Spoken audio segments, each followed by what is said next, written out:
So yes, welcome back. It is 3 past 5 p.m., 24th of February. Now, women leaders of today ensuring the tech-enabled sustainable tomorrow, and joining us very quickly is CTO Grid Solutions Business, GE Renewable Energy, Vera Silva, Ph.D. Along with, in conversation, is Namrata Rana, Director Strategy and Brand for Futurescape. Hi, it's really wonderful to be here with you today, Vera. Specifically because we're in the middle, slam bang dunk, in the middle of the energy transition.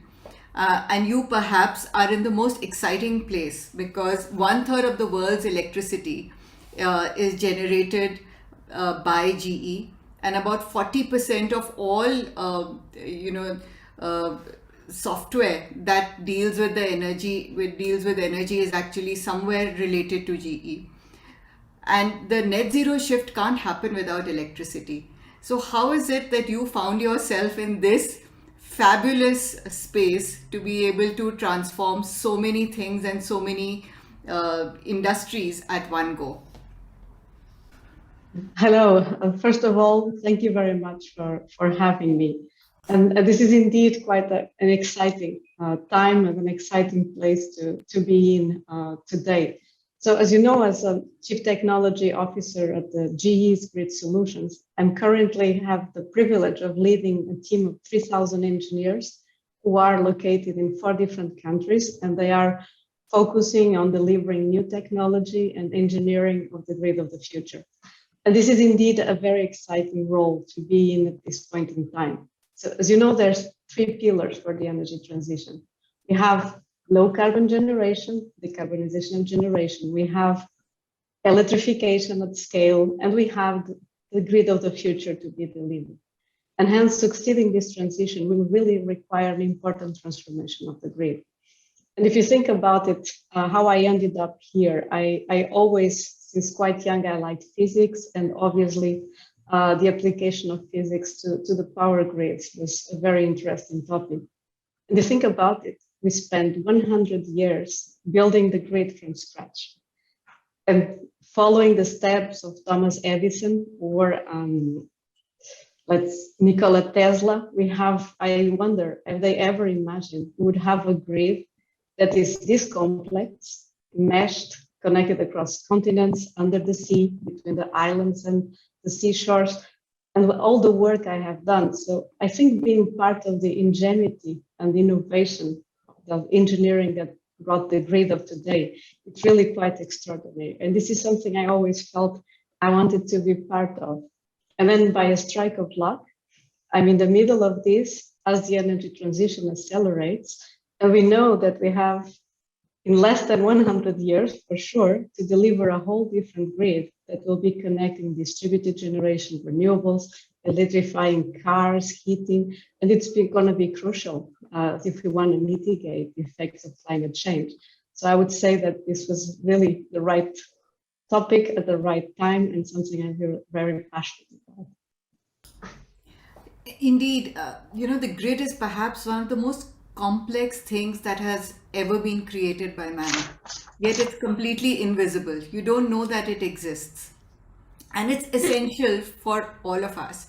Yet at the same time, we are talking about multiple things that are happening with the grid, with the energy system.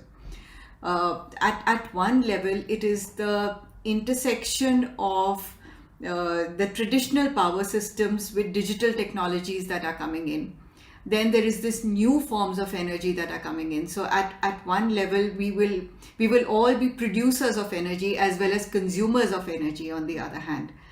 So, wherever you look, there are pushes and pulls that are happening. Do you think we'll be able to achieve a significant transformation to the grid by 2030? Yes, I do think so. I'm aware that there are massive technology challenges, but we need to take them head on.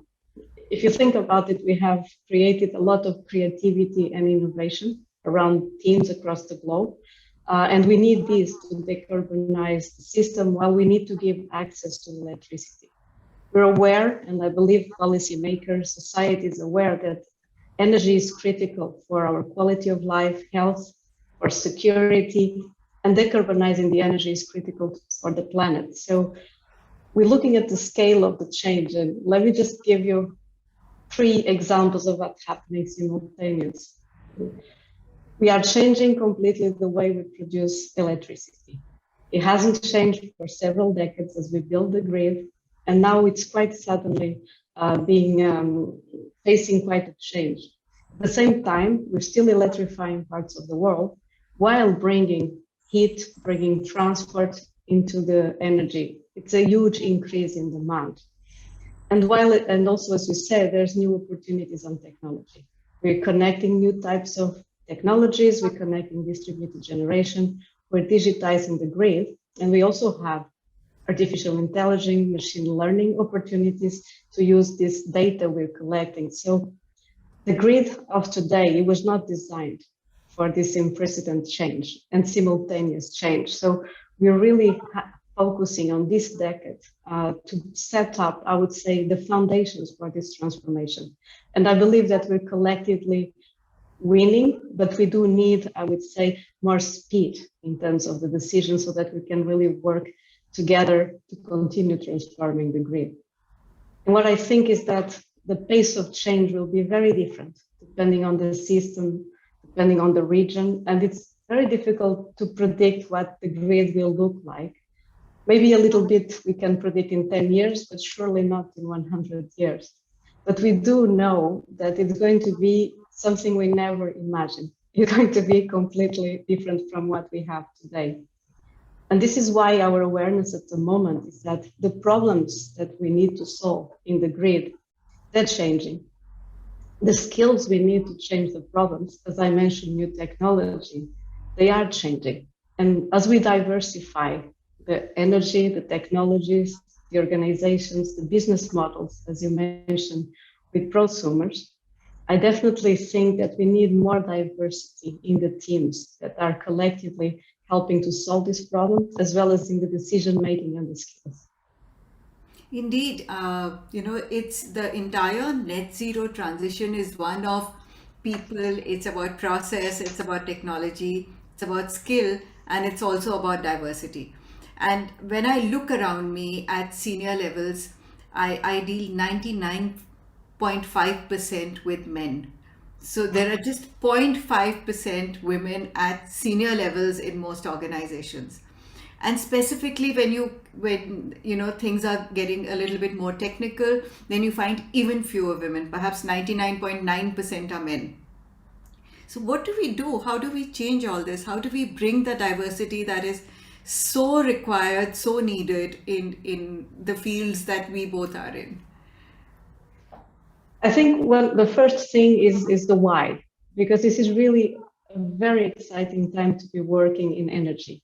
And that might call young people more diverse. It is a moment where we kind of, I would say, we're on the spot.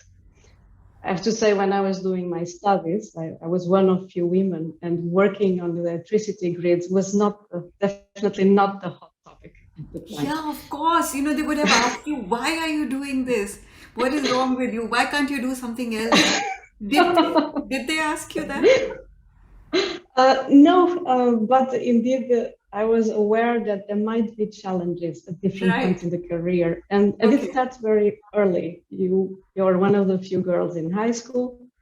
Then you go on to be an even smaller group at university, and then as you move into the industry, it becomes even less diverse. So I have to say that I have really built my whole career in a largely dominated and engineering dominated world. But I feel quite optimistic because I would say during the last 5 years, I have seen a change in the mix of people I interact with, especially when it comes to innovation.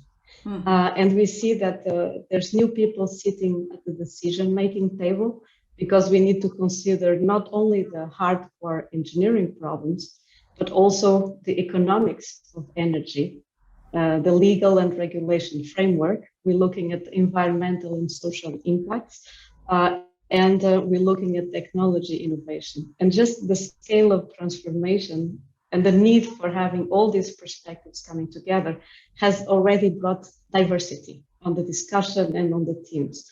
So that really was the first thing that will bring me optimistic. The second thing is that we can see that we need to continue this momentum of diversity, and we need teams that can go deep in certain technologies, but also that can go broad and cut across different domains, including domains that are completely new in the energy industry. And this is really where I feel we have an opportunity to capture new talent. So just to sum up, I would say the grid is really facing an unprecedented transformation. And it's obvious that the teams that are delivering the transformation will also need to change and need to be diverse. So I would say that as I spoke in the grid on 100-year slots, I can say that the next 100 years are going to be diversity of generation, diversity of talents, of skills. And so I feel that namely women will have a critical role to play in this grid of the future. Thank you so much. It was so wonderful to speak to you. And what I would just like to end with is that this entire philosophy of endless growth has now come into conflict with a finite biosphere. So there is no way that we can optimize our way out of this problem. It has to be a problem that is solved with innovation, diversity, and cultural and mindset change, which basically means that women at the forefront at all times, in all places. Thank you so much, Vera. A pleasure speaking to you indeed. Thank you. Thank you so much for having me. Thank you so very much, Vera Silva, Ph.D. And of course, along with that, Namrata Rana, thank you so much for bringing us, ensuring a tech-enabled, sustainable tomorrow. And now to our last and final session, closing keynote address on women in technology, grow, connect, and empower.